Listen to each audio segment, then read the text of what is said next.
Okay, so today I am going to ruin The Little Mermaid. I'm going to tell you the fairy tale. Now, this is by Hans Christian Andersen, who is a total kook, and who actually he took stories that he had heard and then he tweaked them and he made them his own into his own story. So this is not connected to like mythology the way I try to keep things, but it's my favorite fairy tale to like retell because it's so different from the version that we know, which the Disney version. Okay, so once upon a time there's this mermaid and she wants an immortal soul.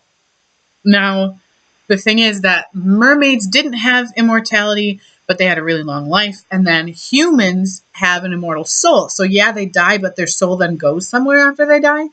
And so that's what she wanted. In order to get this, she had to marry a human.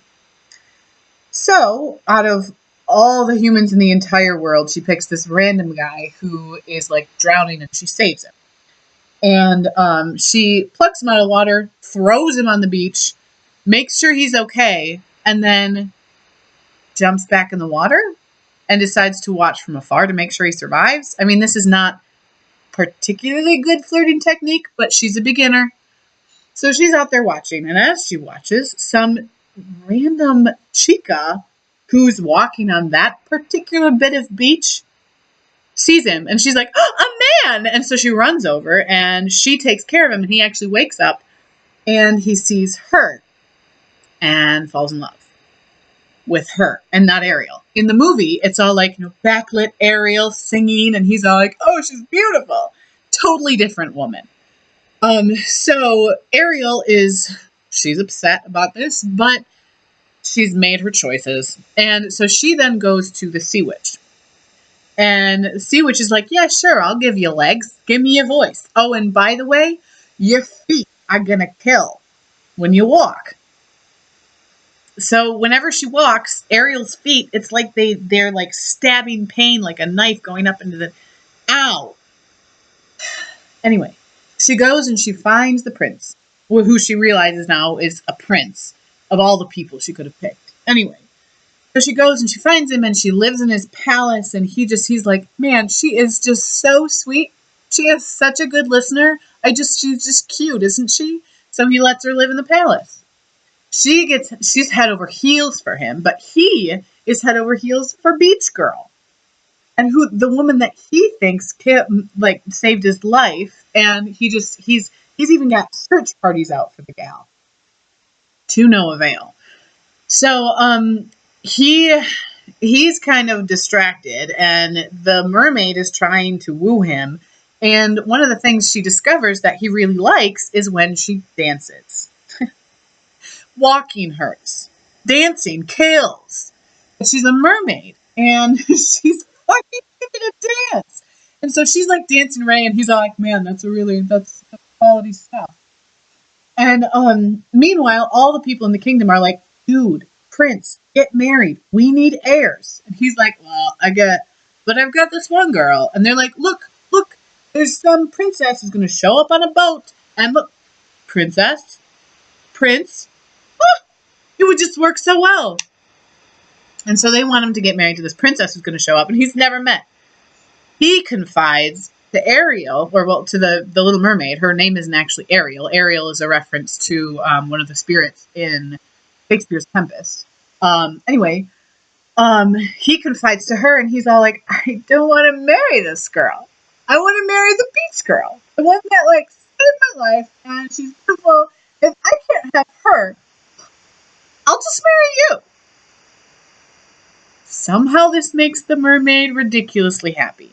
I personally want a little bit more in a relationship, but it will get her what she wants. Not my call.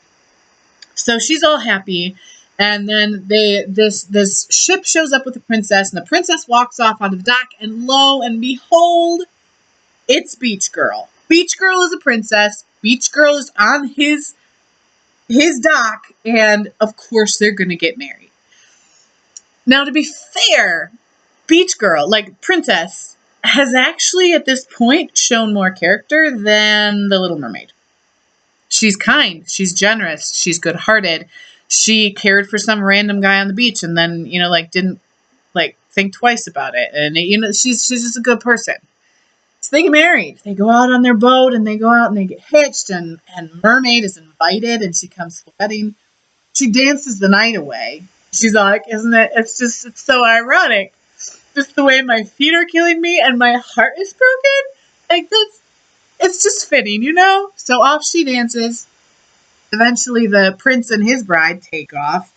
And the mermaid is just sitting there, like leaning over the railing, presumably weeping. When all of a sudden, all of her sisters, there are 6 because Titan supposedly had 7 daughters who represented the 7 seas.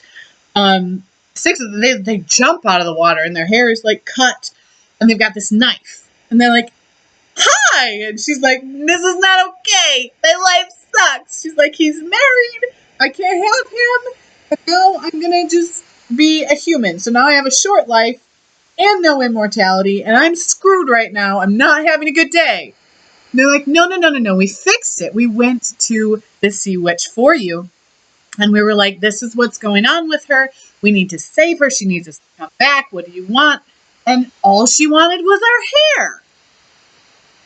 Like, have you ever noticed the really weird preferences and requests of witches in folklore? Hair? What's she gonna do with that? Anyway, they're like, "No, we went." And she said, cut off your hair and then give your sister the knife. And she's all like, "I want your sister to cut off her hair too, because she needs more. And then she's gonna go. She's gonna go to the prince. And she's gonna take the same knife that everybody cut their hair off with. She's gonna plunge it into his heart. And the heart of his wife. She's a psycho." And she's like, and then when the blood trickles down off the bed and down onto the floor, and when it touches the feet, they'll transform back into fins, and you've got yourself a mermaid. Ariel is just emotional and cranky and angry enough for this to sound like a great idea. So she takes the knife, she cuts off her hair, sneaks her way into the bedchamber, and she lifts up the knife to kill the man, and then she sees his face in sleep, and she has grown to love the guy. He's a good person. She can't blame him. She understands and she loves him, and she can't do it. She can't kill him. So she drops the knife, runs out the door, hurls herself into the sea, and drowns in the waves. Then her spirit, which must have floated up or whatever, is picked up by these spirits of the air who have made no appearance until this point. All of a sudden you find out there are spirits all over the air, and they bring nice breezes to people and good tidings and sunshine and shit. And they fly around and they do good work. And the more good work they do, the longer their life is. And so basically, if they work hard enough and continuously enough, they get their own sort of immortality. And they're like, "Hey, little lady, you're with us because you were so selfless and you had so much love. You earned this. So yeah, you get to be immortal." So yeah, she does get what she wanted. She gets that immortality, whatever. She lives happily ever after. I don't know. But yeah, so that is the story of the Little Mermaid. How different is that? That is not what I expected. And yet, somehow, it has more meaning and more depth than the version that I grew up with as a blind little child. So, no, Ariel does not have that red hair, or at least it's never referenced. And no, she's not in love for the right reasons. And the sea witch is crazy, and the prince is maybe dumb, and there's some random, really actually good girl who gets her own happy ending. And it's just so twisted and weird and totally different. And it's my favorite story to ruin for people. They'll be asking, "Ooh, what's the real fairy tale?" And I'm like, "You don't want to know." And then I tell them, and they're upset. But yeah, so I'm a little bit black-hearted. I've accepted that. But there you go. That is the real story of the Little Mermaid. tragic, beautiful, and a total lie. So, have a good night.